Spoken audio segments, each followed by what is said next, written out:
민수기 23장 27절부터 24장 9절까지의 말씀, 우리 다 같이 한 목소리로 합독하겠습니다. 발락이 발람에게 또 이르되, 오라, 내가 너를 다른 곳으로 인도하리니 내가 거기서 나를 위하여 그들을 저주하기를 하나님이 혹시 기뻐하시리라 하고, 발락이 발람을 인도하여 광야가 내려다 보이는 부올산 꼭대기에 이르니, 발람이 발락에게 이르되, 나를 위하여 여기 7 제단을 쌓고 거기 숫송아지 7마리와 수량 7마리를 준비하소서. 발락이 발람의 말대로 행하여 각 제단에 숫송아지와 수량을 드리니라. 발람이 자기가 이스라엘을 축복하는 것을 여호와께서 선히 여기심을 보고 전과 같이 점수를 쓰지 아니하고 그의 낯을 광야로 향하여 눈을 들어 이스라엘이 그 지파대로 천막 친 것을 보는데, 그때에 하나님의 영이 그 위에 임하신지라. 그가 예언을 전하여 말하되, 부올의 아들 발람이 말하며 눈을 감았던 자가 말하며 하나님의 말씀을 듣는 자, 전능자의 환상을 보는 자, 엎드려 눈을 뜬 자가 말하기를, 야곱이여 내 장막들이, 이스라엘이여 내 거처들이 어찌 그리 아름다운고, 그 벌어짐이 골짜기 같고 강가의 동산 같으며 여호와께서 심으신 침향목들 같고 물가의 백향목들 같도다. 그 물통에는 물이 넘치겠고 그 씨는 많은 물가에 있으리로다. 그의 왕이 아각보다 높으니 그의 나라가 흥왕하리로다. 하나님이 그를 애굽에서 인도하여 내셨으니 그 힘이 들소와 같도다. 그의 적국을 삼키고 그의 뼈를 꺾으며 화살로 쏘아 꿰뚫으리로다. 꿇어앉고 누움이 숫사자 같고 암사자와도 같으니 일으킬 자 누구이랴. 너를 축복하는 자마다 복을 받을 것이요 너를 저주하는 자마다 저주를 받을지로다. 아멘. 목에 우리 말씀 듣고 있습니다. 오늘 말씀을 여러분 우리가 읽고 묵상하고 나누는 이 시간에 세 가지를 좀 염두에 두셨으면 좋겠는데, 첫 번째는 발락을 통해서 배울 게 있다.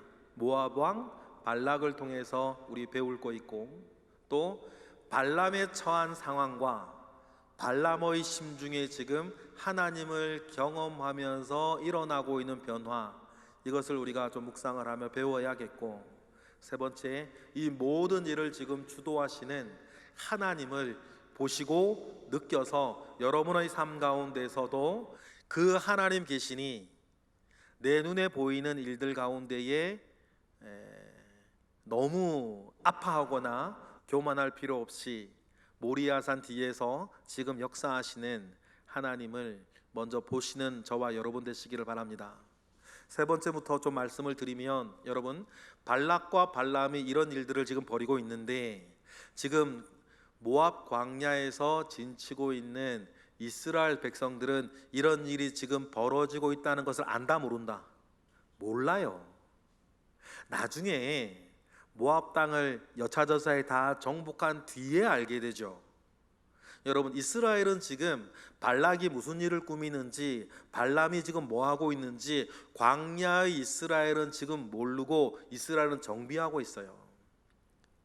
그런데 이스라엘이 알던 모르던 하나님은 열심히 일하고 계신다. 그렇죠? 여러분, 동일하다고 저는 믿습니다. 여러분은 지금 모르고 있어도, 여러분의 눈에는 보이지 아니하여도, 여러분의 모리아산 뒤편 부올산 꼭대기에서는 하나님께서는 지금 열심히 일하고 계신다. 지금 부올산 꼭대기에 어떤 일이 벌어지고 있는지 이스라엘이 알든 모르든 하나님 지금 열심히 일하고 계신 거 아닙니까? 그러니 여러분 눈에 지금 보이지 않고, 다시 한번, 여러분들이 지금 못 느끼고 모른다 하더라도 여러분을 위한 하나님의 일은 열심히 지금 되어지고 있다. 그는 졸지도 아니하시고 주무시지도 아니하시고 쉬지도 아니하시고 여러분을 위해 일하시는 하나님이시니까. 이 얘기 들을 때마다 제가 드리는 얘기도 있지 않습니까? 모리아산으로 가는 아브라함이 3일 걸렸다 했습니다. 자기 독자 이삭을 데리고 이삭 죽이려고 모리아산 가는데 아브라함이 아는 것은 이삭 데리고 모리아산 가는 것만 알고 있고, 아브라함이 모르는 건 뭐예요? 모리아산 그 반대편에 하나님께서 양을 준비해서 올라오고 계시는 것은 아브라함은 모른다. 언제 알게 됩니까? 모리아산 꼭대기에서 이삭을 제단에 놓고 이삭을 묻고 이삭을 죽이려 할 때, 자기가 걸어오는 3일 동안 모리아산 뒤에서 하나님이 어떻게 일하셨는지 그때 보는 거 아닙니까? 그래서 아브라함이 그 하나님을 경험하고 뭐라 그래요? 여호와 이레의 하나님이로다. 모든 것을 준비하시고 모든 것을 예비하시고 하나님이 일하신 것이 내 눈에 드러나기 전까지 하나님께서 모든 것을 예비하시는 하나님이시로구나 아브라함이 깨닫게 되는데, 여호와 이레의 하나님은 아브라함이 정말 알아야 되는 하나님이에요. 왜냐하면 아브라함이 지금 정착해서 사는 사람이 아니잖아요. 오늘은 어디 갈지 내일은 어디 갈지 유랑하며 방랑하며 살아가는 아브라함에게 제일 큰 하나님의 모습은 어떤 거예요? 모든 것을 준비하시고 모든 것을 예비하시는 하나님, 그 모습인 거예요. 그러니 하나님은 가장 필요한 것을 가장 필요할 때에 아브라함에게 주시듯, 하나님은 가장 필요한 것을 가장 필요한 때에 지금 모압 평지 앞에 있는 이스라엘 백성에게도 주십니다. 그리고 저와 여러분에게도 마찬가지다. 가장 필요한 것을 가장 필요할 때에 가장 좋은 것으로 하나님은 주신다. 여러분, 그 믿음으로 오늘을 만나시고 그 믿음으로 앞으로 우리의 삶을 살아가시는 우리 모두가 되기를 주님의 이름으로 축복합니다. 지금 벌어지고 있는 일 이스라엘은 모릅니다. 그죠? 나중에 알게 되는 거죠. 그래서 기록됐겠죠. 그러나 우리 또 다시 한번, 하나님은 알든 모르듯 이스라엘을 위해 일하고 계신다. 오늘 본문은 우리가 하면서 발락이라는 인물을 좀 한번 생각해 보겠습니다. 발락이 지금 되게 오버하고 있는 거 아닙니까? 발락이 이렇게까지 나설 필요가 없어요. 여러분, 우리도 마찬가지인데 너무 두려워하거나 너무 염려하거나 너무 노여워하면 내가 하지 않아도 될 행동을 해요. 내가 하지 않아도 될 말을 해요. 그런 실수, 실패, 아마 저도 그렇고 여러분도 그동안 많이 해왔을 거예요. 제가 이런 말 할 수 있는 것도 저도 경험이 있기 때문 아닙니까? 너무 두려워하거나 너무 염려하거나 너무 잘난 척하거나 너무 자신감에 넘치거나 너무 화가 나면 안 해도 될 행동과 안 해도 될 말을 해요. 지금 모압 왕 발락이 그래요. 모압 왕 발락은 이렇게까지 나서서 이스라엘을 대적하고 이스라엘을 무너뜨리려고 애쓸 필요가 없거든요. 왜냐하면 하나님은 이스라엘에게 모압 땅을 주시겠다 한 일이 없어요. 오히려 반대로 얘기하셨죠. 신명기 2장 9절 보니까 하나님 이렇게 말씀하셨단 말이에요. 읽어보실까요? 시작. 여호와께서 내게 이르시되 모압을 괴롭히지 말라, 그와 싸우지도 말라, 그 땅을 내가 내게 기업으로 주지 아니하리니 이는 내가 롯 자손에게 아르를 기업으로 주었기 때문이다.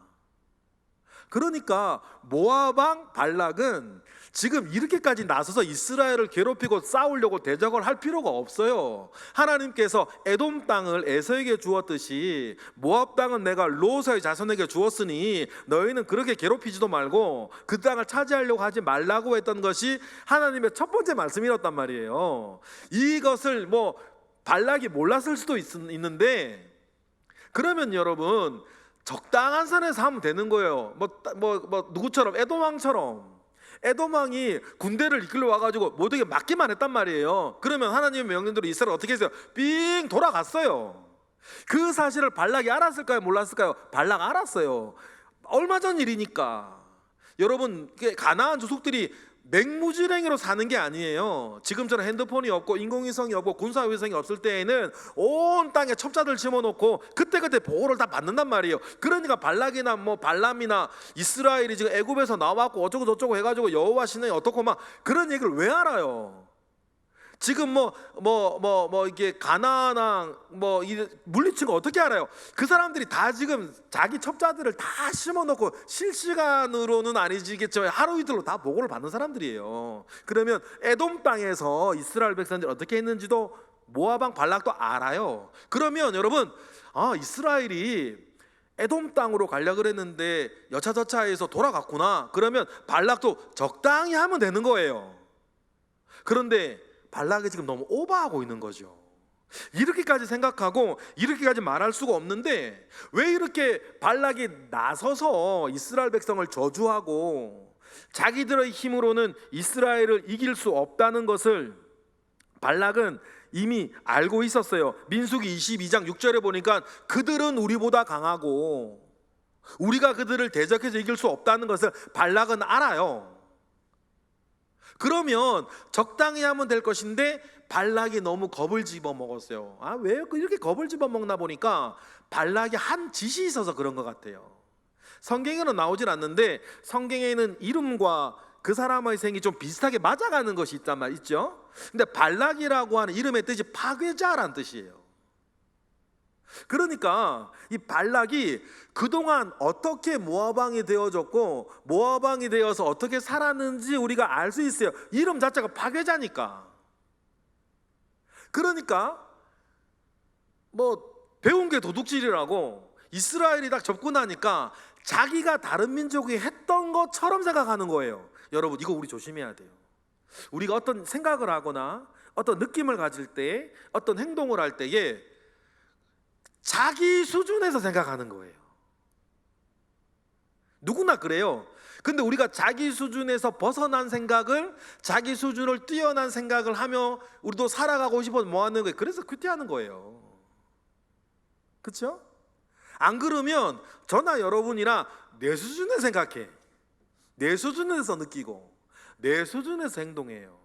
그러나 우리가 매일 하나님의 말씀을 읽고 묵상을 하고 하나님의 뜻을 구하고 하나님의 뜻대로 살려고 하면 내 수준을 넘어선 생각들이 오지 않나요? 그죠? 묵상 안 해본 사람은 무슨 말인지 모르고, 근데 여러분들은 다 아시잖아요. 그죠? 내 수준을 넘어선 생각, 내 수준을 넘어선 느낌, 내 수준을 넘어선 판단을 우리가 하나님 말씀 붙잡고 하는, 그래서 말씀 붙잡고 살고 예수 붙잡고 살고 믿음 붙잡고 살자는 말을 그렇게 하는 거예요. 그죠? 그런데 말씀은 왔어. 근데 내가 못하겠어. 그럼 뭐예요? 기도하는 거예요. 이 말씀들을 해결해 달라고. 그러니 말씀과 기도로 거룩하여짐이라 라는 말씀이 그렇게 시작되는 것 아니에요. 그래서 우리가 매일매일 큐티하는 것, 긴 시간이 아니라 하더라도 매일매일 기도하는 것이 그래서 중요해요. 상번제 중요합니다, 여러분. 우리 신앙에서 제일 중요한 걸 뭐다라고 하나를 꼽으라고 하면 상번제 같아요. 그래서요, 저희 교회는 새벽 기도를 끊질 않아요. 명절이든 뭐든 새벽 기도를 끊지 않는 이유가 상번제를 끊고 싶지 않기 때문인데, 왜 상번제를 끊으려고 하지 않으려고 한다면 매일매일 하나님 아버지 앞에 잠시라도 큐티하고 말씀 읽고 기도하는 게 중요하기 때문이에요. 중요하다고 생각되어지는 제 경험과 제 어떤 판단 때문이죠. 그런데 이 모압 왕 발락은 그 자기 수준에서 생각을 하는 거예요. 왜냐하면 너무너무 무서웠거든요. 여러분, 아모리 왕 시온을 얼마 전에 이스라엘이 격퇴를 했는데 이게 굉장히 중요한 사건이었어요. 바산 왕, 민수기에 나오지 않지만 바산 왕 옥을 격퇴한 사건과 아모리 왕 시온을 격퇴한 일은 가나안 모든 민족들이 이스라엘을 겁을 먹게 되는 굉장히 중요한 사건이었어요. 그러니 이 모압 왕 발락도 마찬가지예요. 이스라엘 굉장히 두려워했어요. 신명기 2장 25절에 다 지난 다음에 모세가 뭐라 그래요? 신명기 2장 25절에 보니까 읽어볼게요. 시작. 오늘부터 내가 천하 만민이 너를 무서워하며 너를 두려워하게 하리니 그들이 내 명성을 듣고 떨며 너로 말미암아 근심하리라 하나님이 말씀하셨는데, 이 오늘이 언제였냐면 24절.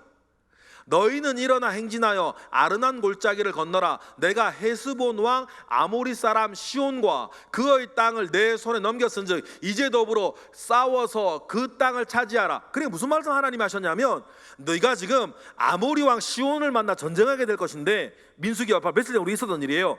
아모리 왕 시온을 만나 전쟁하게 되고 이스라엘이 아모리 왕 시온을 꺾어 이기게 되면 그때부터 그 땅 모든 족속이 어떻게 될 거다? 너희를 두려워하게 될 거다. 주님 미리 말씀하셨어요. 그리고는 아모리 왕 시온을 얼마 전에 우리가 묵상하면서 이스라엘이 꺾어 이겨버렸단 말이에요. 이 시온이 누구냐면 모압 사람들을 막 이겨서 막 이렇게 막 그를 억압하던 사람들이었어요.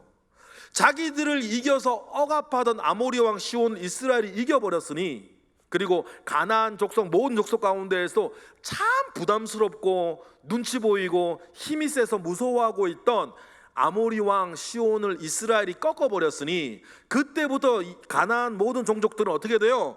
이스라엘 무서워하기 시작했는데, 무서워했던 사람 중에 한 사람이 뭐예요? 바로 옆에 있던 발락이었던 거예요. 그러니까 발락이 이거 어떡하나, 좀 전에 우리가 봤던 것처럼 이렇게 오버 안 해도 되는데 발락은 나서서 지금 이스라엘을, 이유는 너무 무서워서 이스라엘을 지금 군사력으로 안 되니 주술적인 힘을 빌려서 이스라엘을 저주해서라도 이 이스라엘을 무너뜨려야겠다라고 마음을 발락이 먹었는데, 여기서 우리가 배울 것, 이렇게 오버 안 해도 된다. 여러분, 우리가 살아갈 때에 그래서 절제가 중요한 것 같고 양선이 중요한 것 같고, 우리나라 민족의 표현으로는 중용이 중요해요. 왜냐하면 여러분, 할 수 있지만 하지 아니하고 적당한 선에서 멈추는 게 중요해요. 개인관계에서도 그렇고 어떤 일에서도 마찬가지. 뭐 남편이든 친구든 왼수든 자녀든 뭐든지 간에 할 수 있는데, 하나님께서 하실 일이 있을 거라고 믿음 가운데에서 여러분 적당한 선에서 말을 멈추셔야 돼요. 그래야 부부관계가 유지가 되죠. 여러분도 아시잖아요. 이 선 넘으면 안 된다, 이런 거 아시잖아요. 남편에게 대해서도 아내에게 대해서도. 그러면 여러분, 우리가 매사가 그래요. 일을 할 때나 마음을 먹을 때나 말을 할 때에 어느 선에서 멈출 줄 알아야 돼요. 멈추고는 다음은 하나님께 맡기는 건데, 발락이 그걸 지금 못해서 이럴 필요도 없는데, 발락은 자기가 무서워가지고 막 일을 벌이는 거죠. 그리고는 어떤 결정을 해요? 고고학적인 어떤 자료들을, 나중에 발굴된 자료들을 보면 저주 전문 무당이라 그럴까요? 저주 전문 무당인 발람을 데리고 와요. 1967년 이스라엘 그 요단강과 야복강 사이에 신전 하나가 발견이 된단 말이에요. 1967년이에요. 야복강이 어디쯤에 있냐면 여러분 갈릴리 호수하고 사이에 딱 중간 오른쪽 편이 동쪽 편이에요. 야복강에서 유명한 일도 있죠. 야곱이 야복강에서 많은 일도 하잖아요. 그러면 야곱이 살다가 메소포타미아 지역에 있는 삼촌 라반의 집으로 도망가기 위해서는 오른쪽 동북 방향으로 쭉 가야 되니까 만나게 되는 것이 요단강 건너면 야복강인 거예요. 그 야복강. 야복강에서 요단강과 이제 야복강 사이가 만나는 그 지점에 텔 데이르라고 하는 유적이 하나 발견이 돼요. 여러분, 이스라엘 도시를 보면 텔이라는 이름이 붙어 있는 지명이 되게 많아요. 그래서 지금 이스라엘의 수도가 어디예요? 텔 아비브잖아요. 이 텔이라고 하는 게 뭐냐면, 텔은 원래 고고학 영어예요. 예를 들어서 고고학 영어인데 이런 거예요. 어떤 도시가 있었는데 그 도시가 지진이나 전쟁으로 무너져 망하면 무너져 내렸겠죠? 그런데 옛날부터 사람들이 거기에 살았다는 건 거기가 살기 좋은 곳이라는 거예요. 우물이 있다든지 물이 나온다든지. 그러면 도시가 지진이나 전쟁으로 망하면 어떡하겠어요? 그 위에 사람들이 세월이 지나면 또 도시를 짓고 살아요. 그러면 또 지진이나 전쟁으로 또 무너지고 또 짓고 이게 되어지면 한 무너진 층들이 있을 거 아니에요. 그 무너진 층을 텔이라고 불러요. 그러면 나중에 오늘 우리 사람들이 우물 파듯이 이렇게 땅을 이렇게 시추봉으로 쭉 쭉 뚫고 들어가서 이렇게 파서 이렇게 땅을 쭉 뽑아 올리면 각 텔들이, 각 층들이 시대별로 무너졌던 도시들의 유적들이 집중적으로 층층이 나올 거잖아요. 그 층층 하나를 연구를 해서 가장 좋은 유물이 나올 것 같은 텔들을 파헤쳐가요. 그래서 이제 도시들 유적들이 발견한단 말이에요. 그런데 1967년에 요단강과 야복강이 만나는 지점에 텔 하나가 발견되어졌는데 그 텔 이름을 텔 데아르라고 이름을 붙였어요. 텔마다 이름이 있어야 나중에 학자들이나 후대 사람들이 알 거니까 원래 데아르가 아니고 후대 학자들이 이름을 붙였어요. 그래서 텔 데아르가 됐어요. 근데 그 텔 데아르 유물을 막 발견을 하는데 거기 신전 하나가 나와요. 신전 하나가 나오는데 꽤 큰 규모의 신전인데 그 신전에서 아마 신전 벽에 이집트의 피라미드처럼 신전 벽에 붙였던 것으로 보이는 큰 석회판이 119개가 나와요. 그 신전에서 나온 119개의 어떤 그 석회판 중에서 11개가 오늘 우리가 본문에서 나온 발람의 이야기인 거예요. 그러니까 이 발람이라는 사람이 진짜 실존 인물이었다라는 것을 알게 되어지죠. 그런데 이 벽화의 내용이 발람이 생존했을 때 있었던 건지 아니면 워낙 유명한 무당이었으니까 후대 사람들이 발람의 제자나 이런 사람들이 그를 기념해서 만들어 놓은 건지는 모르는데 발람의 11개의 석회판들이 발견되어지는데 이때 발람이 뭐하는 사람이었는지가 드러나는데 무슨 전문 무당? 저주 전문 무당인 거예요. 어떤 사람이 돈 많이 옛날 우리 장희빈 이런 거 보면 이렇게 막 이거 있잖아요. 이게 막 마늘 쑤시는 거 막 이렇게 지푸라기로 사람 만들어 놓고 이거 막 쑤시는 것처럼 이 발람이 이제 그 어떤 사람들이 돈 많이 들고 와가지고 내가 정말 미운 사람이나 미운 나라나 미운 민족이 있는데 그들을 저주해 달라고 하면 그 사람들을 전문적으로 저주해 주는 무당 내지는 선지자였다는 것이 그 톱판을 통해서 발견이 되는 거예요.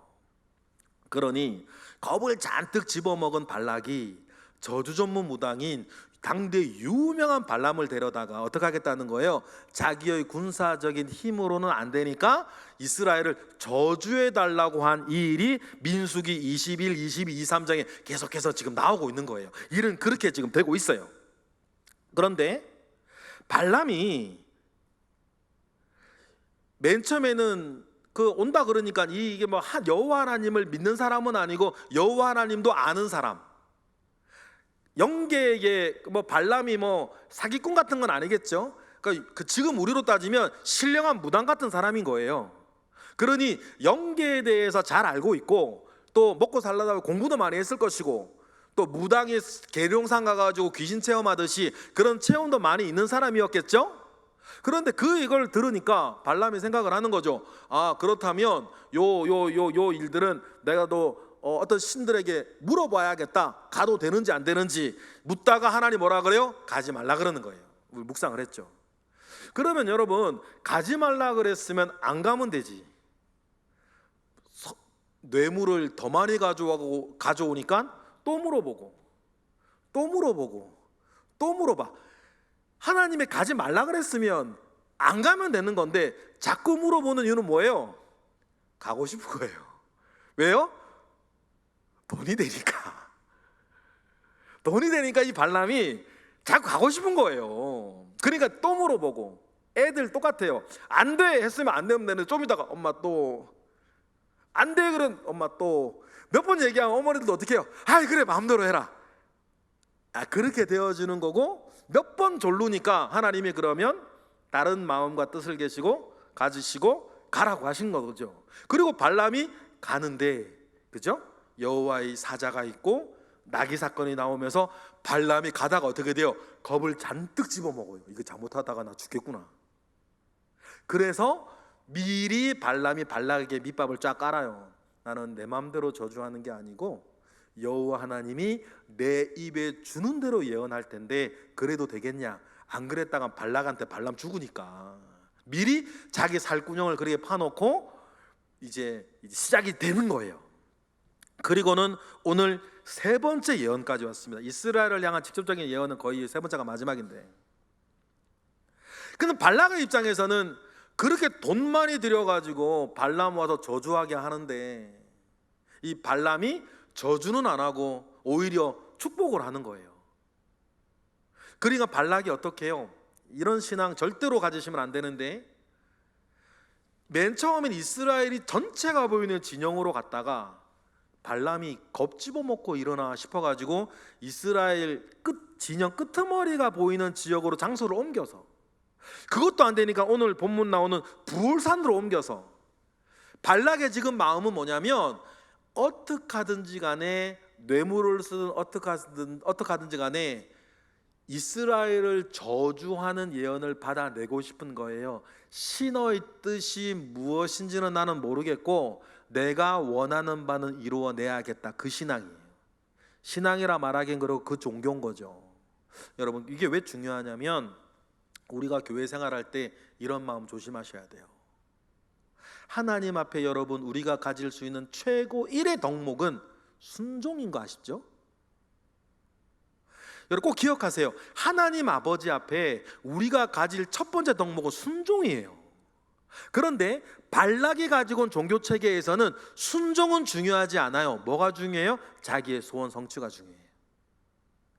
그런데 발락과 같은 스타일의, 이걸 믿음이라 그래야 될지, 믿음을 가지고 교회를 다니는 사람이 너무 많다. 너무 많다. 그가 교회에 와서 예배하고 기도하고 신앙생활하는 첫 번째 이유는 소원 성취인 거예요. 병 낫는 거, 잘 되는 거, 부자 되는 거, 형통한 거, 합격하는 거, 이런 것들이 그 사람한테 제일 중요해. 그러다 보니까 그게 잘 안 되면 시험에 드는 거예요. 좋게 말해서. 그게 어떤 종교냐면 지금 발락이 가지고 있는 종교예요. 어떻게 하든지 간에 뭐 하나님의 뜻은 모르겠고 어떻게 하든지 간에 내 소원 성취만 되면 되고, 내가 이렇게 하고 저렇게 하고 지극정성하고 이렇게 복채 많이 내놓고 헌금 많이 하고 11조 많이 하고 봉사 많이 하고 예배 많이 드리면 내 뜻대로 소원 성취 되겠느니, 요런 요상한 종교심이 세상 사람들이 가지고 있는 종교의 생리고, 그 물 못 빼고 교회 와서도 그렇게 하고 있는 사람들이 사실 너무 많다. 중요한 건 뭐예요? 하나님 아버지 앞에 우리가 가질 수 있는 첫 번째, 가져야 하는 첫 번째 덕목은 순종이에요. 순종. 물론 하나님께서 우리 가운데에 간구하고 구하고 응답하여 들으시겠노라라고 얘기할 때 늘 앞에 하나님 순종을 요구하세요. 무엇이든지 원하는 대로 구하라 그러면 이루리라. 그 앞에 뭐가 있어요? 순종 얘기가 있어요. 너희가 내 안에 거하고 내 말이 너희 안에 거하면 무엇이든지 원하는 대로 구하라 그리하면 이루리라 말씀하셨을 때에, 무엇이든지 원하는 대로 구하라 그리하면 이루리라에 나온 앞에 말도 뭐예요? 순종을 얘기해요. 우리의 마음과 우리의 생각과 우리의 모든 것이 하나님 아버지 앞에 순종하며 살아갔을 때 순종하는 사람에게 하나님께서 살라고 주시는 은혜들이 있는 것인데, 지금 발락은 그런 거 관심 없다. 그러니 여러분, 우리가 예수 믿고 교회 생활할 때 제대로 하기를 바랍니다. 제대로 하기를 원해요. 내 욕망을 따라 신앙생활하는 게 아니라 말씀을 따라 제대로 하기를 원하고, 그렇게 되어져야 우리가 진짜 그리스도인이요 진짜 신앙.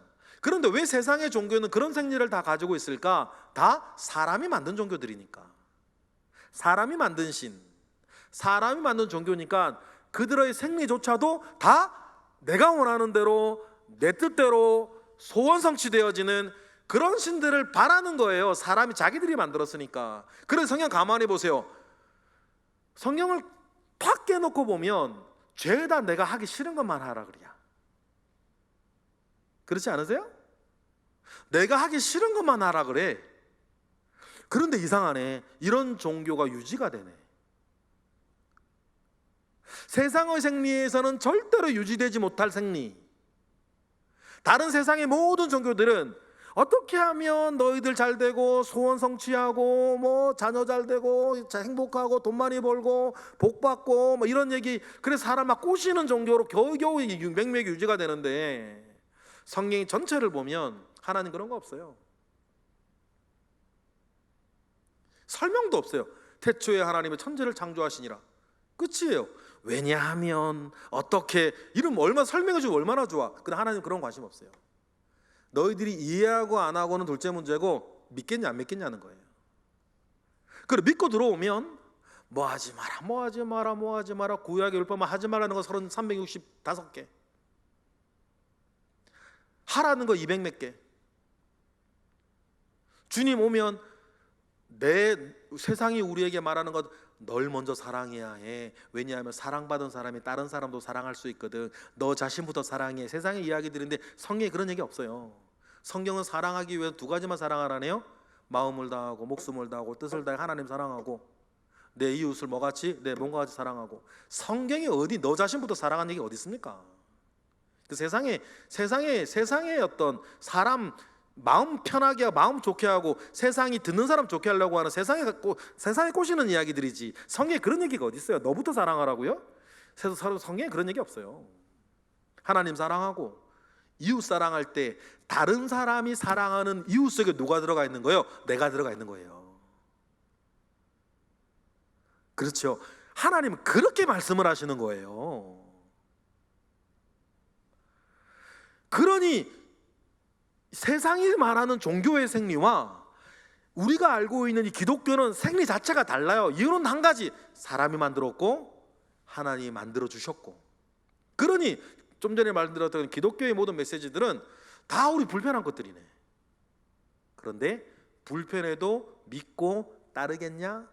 더 크고 소중한 것이 있으니 거기에 기독교가 서 있다는 사실들을 여러분 기억을 하시고, 발락처럼 신앙생활하지 마시고 온전하게 하나님 아버지 앞에 신앙생활하시는 저와 여러분이 되시기를 주님의 이름으로 축복합니다. 그래서 여러분 27절처럼, 오늘 본문의 27절처럼 발락이 자리를 옮긴다고 됩니까? 27절 읽어볼까요? 시작.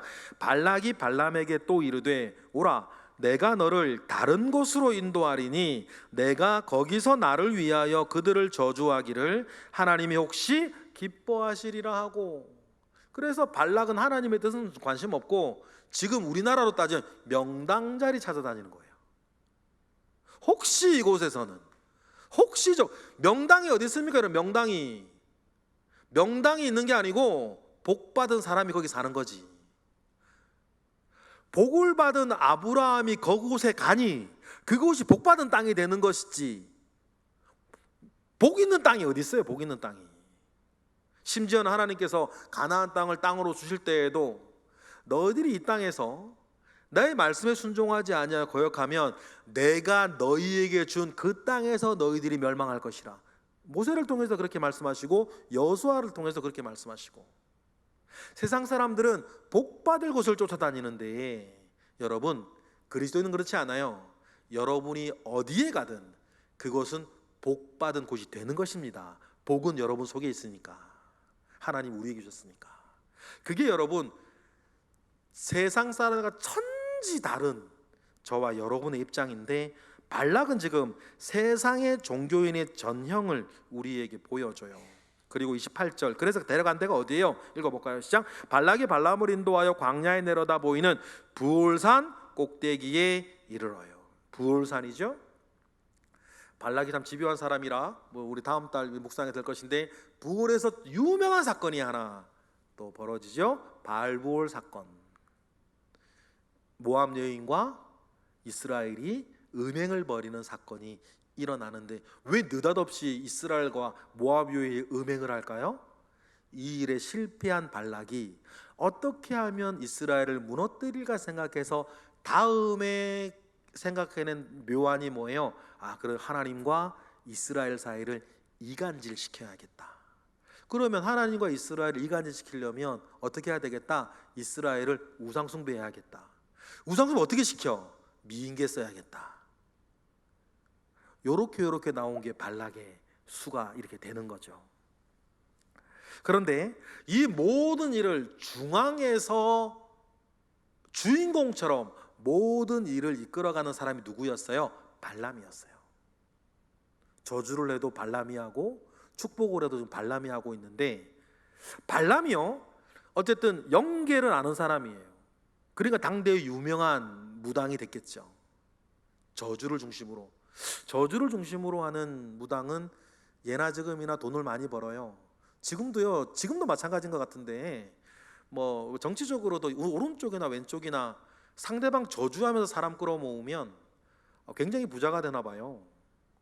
그 사람들이 막 하니까. 근데 발람이 그런 일을 하면서 지금까지 겪어온 일들을 보세요.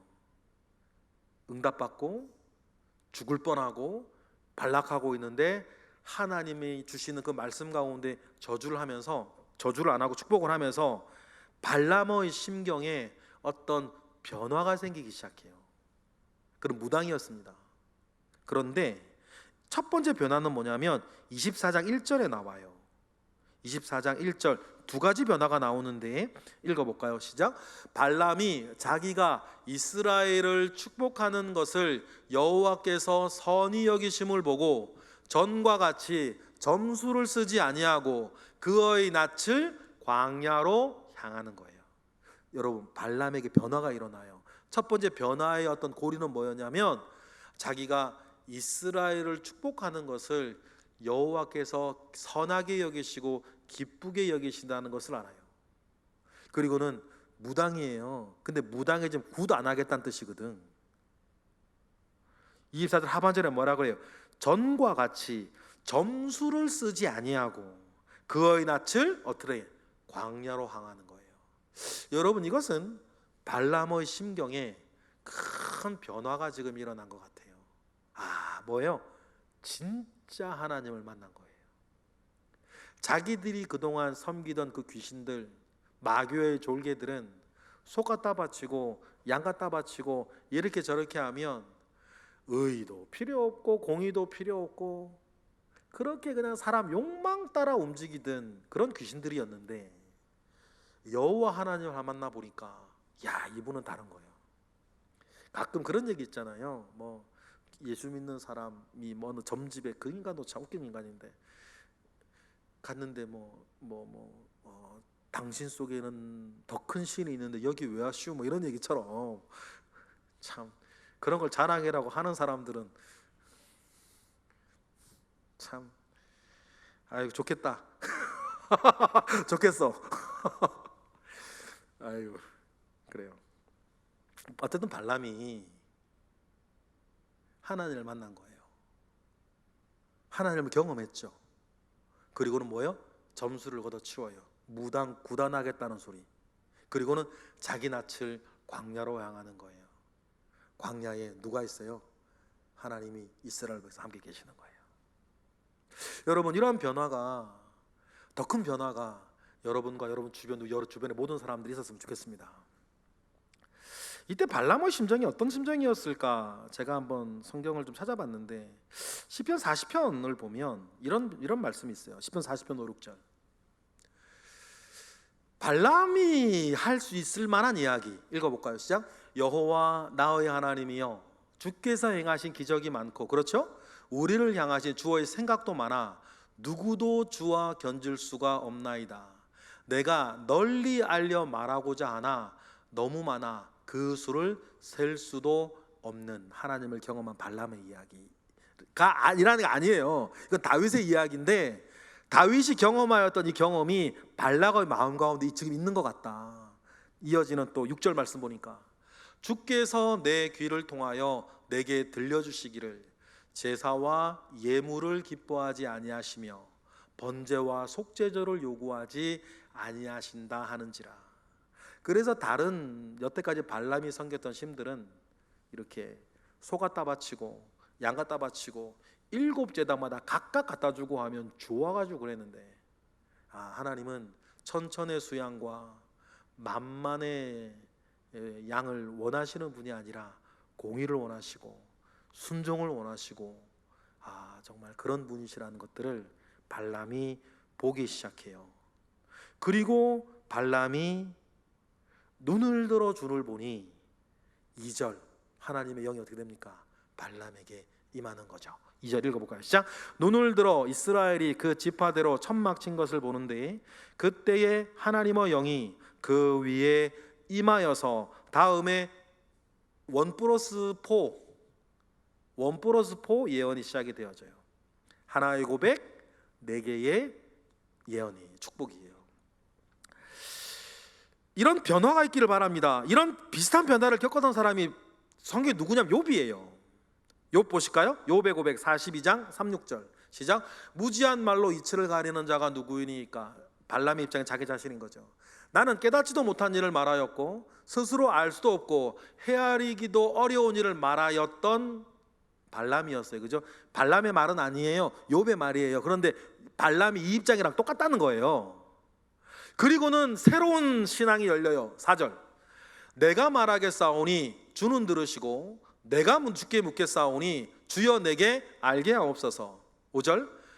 내가 주께 대하여 여기까지는 귀로 듣기만 하였사오나 이제는 눈으로 주를 보나이다.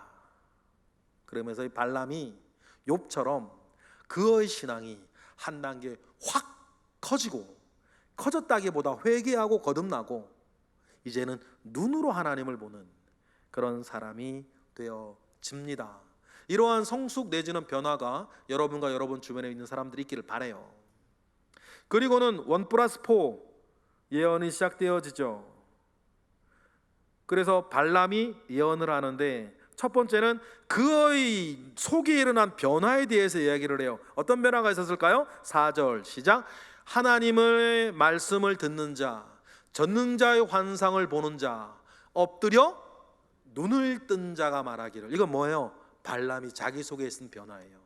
이제 뭐예요? 하나님의 말씀을 듣는 자가 되었고 전능자의 환상을 보는 자가 되었고 이제 엎드려서 비로소 눈을 뜬 그런 사람이 되었다는 자기 고백, 4가지 축복에 대해서 얘기를 하는데 5절에 이제 이스라엘은 모두가 부러워하는 땅을 차지하게 될 것이다 라고 하는 예언의 축복. 5절 읽어보겠습니다. 시작. 야곱이여 내 장막들이여 이스라엘이여 내 거처들이 어찌 그리 아름다운지요 라고 하면서 뭐 백향목 같고 강가의 동산 같고 골짜기 같고 그러면서 이제 이스라엘 어떻게 되겠다? 너의 거처와 내 장막이 모두가 부러워하는 곳을 차지하게 될 것이다 라고 예언을 첫 번째 예언을 하고, 두 번째 예언 축복의 예언 7절. 너희들은 결국 이스라엘은 축복하게 승리하게 될 것이다 얘기를 합니다. 7절 읽어볼까요? 시작. 그 물통에서는 물이 넘치겠고 그 씨는 많은 물가에 있으리로다.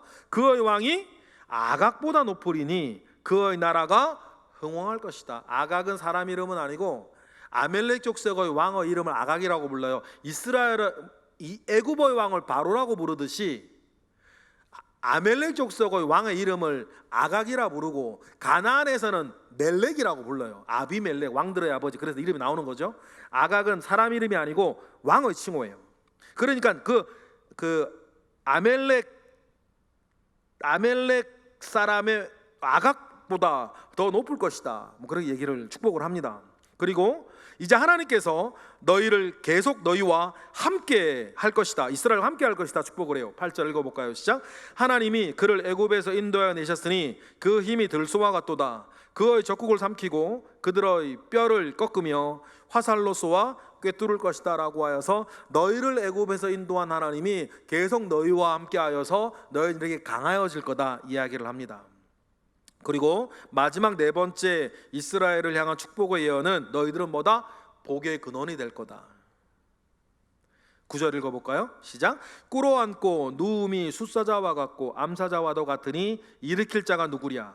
너를 축복하는 자마다 복을 받을 것이요 너를 저주하는 자마다 저주를 받게 될 것이다. 이거 누구들이라고 한 얘기예요? 발락들이라고 한 얘기일 수 있겠죠? 자기를 향한 얘기도 될 수 있어요.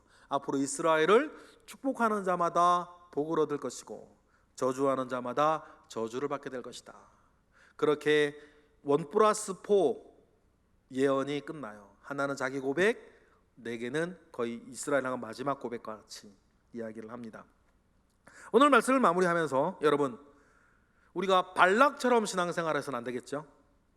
두 번째, 발람의 심중에 있었던 변화, 성장 내지 성숙, 이런 것들이 늘 저와 여러분에게 있어야 되고 하나님을 제대로 보게 되는 은혜들이 저와 여러분의 있기를 원합니다. 그리고 우리가 무엇보다 놓치지 말아야 하는 것, 이 모든 것들을 지금 이끌고 가시는 누구? 하나님을 바라보는 것. 그러한 하나님은 여전히 지금도 주무시지도 아니하시고 졸지도 아니하시고 여러분을 이끌고 계신다. 그 하나님을 향한 믿음 가운데 굳건하시기를 주님의 이름으로 축복합니다. 기도하겠습니다. 할렐루야. 하나님, 감사와 영광을 올려드립니다. 크신 은혜 가운데에 우리와 함께 하시옵소서. 크신 능력 가운데에 우리와 함께 하옵소서. 하나님을 알되 제대로 알게 하시고 하나님을 믿되 제대로 믿게 하시며 하나님 아버지 앞에 온전한 자로 살아가게 하시옵소서. 예수 그리스도의 이름으로 기도드렸나이다. 아멘.